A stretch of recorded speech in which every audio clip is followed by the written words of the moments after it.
Great win. Yes. And then we all sat down yesterday, didn't we? And we watched Arsenal City.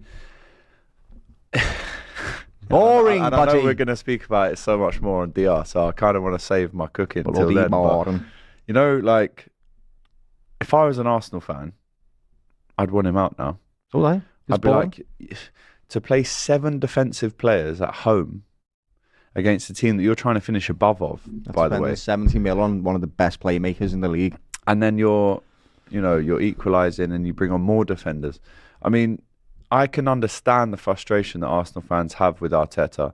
I spoke to Luke, one of my good Arsenal season ticket holder mates, yesterday, and I said whilst Arteta is in charge, I'm not worried about them finishing above Liverpool in a title race. Whilst he's still in charge of Arsenal, and it's just us two going for the league, Liverpool will always win that league over them because of the kind of, and it's weird. Again, I almost have a level of sympathy for Arsenal fans because it's like 99.9% of Arsenal fans can see what needs to happen. Play Eze, right? Play a bit more of an attacking lineup. Go for it. Take the handbrake off.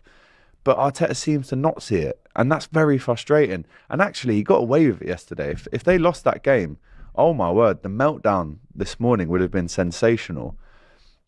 And I just look at the difference between mentalities. You know, Arsenal score late, they draw, and they're celebrating it. They're all sliding on the pitch and all that. Liverpool score late, and we win. Yeah. That's the difference between 1 and 2. It's a very fine difference, but it's a mentality difference that can probably earn you 10 to 15 points across the season, which wins you a title. Edges win leagues, lad. So for me, I would be frustrated if I was an Arsenal fan because he's playing in such a safe... you have to take risks. Calculated risks. You can't be silly, but you have to take risks. That's what we do, and that's why we're successful and they're not. Why buy Gyökeres, who's a bagsman, plays in the box, constantly on the back post, to not play creative players that are going to give him the service to score the goals he wants to score for your team? I have no idea why they've done that. Hugo Ekitike would have been better for Arsenal. Yeah. Isaac would have been better for Arsenal. Yeah. Why have you bought Gyökeres to not give him service? I don't understand what he's doing, lad. And if Arsenal fans can see it, why can't he? He's just playing too safe. Yesterday, though, I did see a few Arsenal fans saying how Man City was scared of them and they dominated the game. And honestly, if that's what you think dominating a football game is, then that's why you'll never win the league. You've got to create chances, chance after chance after chance. See how many shots Liverpool have in a game sometimes and we'll only win 2-1 because that's how many chances you need to score goals sometimes. It's just the way the game is. They scored within 7 minutes. 7 minutes. Haaland was on it. I don't understand what they're talking about, this domination. You can't just pass it around the back, have loads of possession and then say we dominated. How can you be dominating but losing for 85 minutes? Tell me one clear-cut chance they had yesterday. They didn't. I can't remember one. They had that one where it went across the box and Gyökeres missed it, and that wasn't a chance. I don't understand. They must not be happy with it, and I understand what you're saying as well.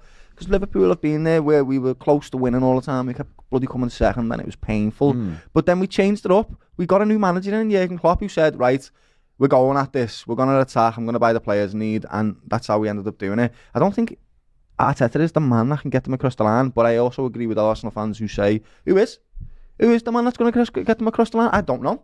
I can't tell you. But I do know that he set up a really great defensive team, but bought all of the wrong attacking players. Gabi Jesus, Havertz, and now Gyökeres. They're crap. I'm sorry. They're not great signings. They're not. And it's not because they're bad players. It's because they don't fit what you're doing with your team. It's a systematical thing. It doesn't make sense. They're good players. Gyökeres is a bagsman. You've seen what he did. But he can't get the service, so he can't be a bagsman. So what are you doing? I don't get it. I don't understand it. Sorry.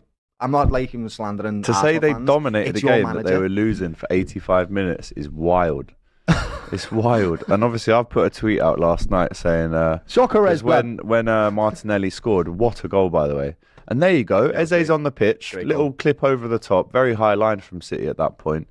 And City, I mean, as much as we can banter Arsenal, City was one of the most defensive performances I've seen from City as well. It was. But having said that, they still created better chances than Arsenal. Oh, yeah. Haaland had the 1-on-1 where he could have squared it across the box to Foden as well. It would have been 2-0, game over. Game over. But when Martinelli scored that goal, which was a 10 out of 10 finish, it's an unbelievable technique, brilliant finish. you know, he slides on his knees and there's a big celebration. Eze's like on the floor. Raya's picking up Eze. They're all hugging and kissing. Go and get that ball. Like, and this is why I think Turkish, for me, is my favourite Arsenal fan, or the realist Arsenal fan, because on the Big Six yesterday, he was like, yeah, great goal. He was like, go and get the ball. Go and get the ball and take it, sprint with that ball under your arm. Even if you have to fight the goalkeeper to get it, because that happens, and it's isn't slam it on the kick. Slam it and go, come on then, let's have a go. Yeah. Let's try and win this game. Yeah. Because I know for a fact that's what we would have done. Yeah. And don't get me wrong, go for the winner. Yeah, it's great that you've got the equaliser and you're allowed to celebrate it. We did it against Arsenal last season with the 2-2, as you said earlier. But that is the point. You need to pick the ball up. Your players, you fans, go mad, celebrate it, yeah. But your players need to pick the ball up and get it going again so they can deliver you a win, because that's 5 points dropped against your 2 biggest rivals. That's not good enough. And one of them is at home. It's not good enough. I'm sorry, Arsenal fans. And that's why they will not win the league. Like, I know I went early last year in 1st of December. Early. This is very I went on the 1st of December last year to say that Liverpool are going to win the league. And I'm not going to explicitly say that until maybe December again. In a month, maybe. But as things stand, and I'm looking at the mentalities, I'm not looking at individual performances or points on the board. I'm looking at mentalities, how to get it over the line, who's got the experience to do it. I cannot see Arsenal beating Liverpool in a title race. I just can't see it. Yesterday, for me, it almost looked like a bit of wind was taken out of their sails in that game. They looked frustrated and fed up, and they were just playing with their heads down, to be quite honest with you. Jono in the chat here says Lee Judges wants Klopp. I know, yeah. Go away. There's no way that's happening. Klopp's but never managing again. Klopp would be... He probably would win the league. He would. Yeah. He bloody would, lad. Yeah, he would. Because he'd know how to utilise a striker like Gyökeres. Yeah. Honestly, I keep going back to that. Why have you done that? I can't believe it. Why have you done that? It's brilliant, though.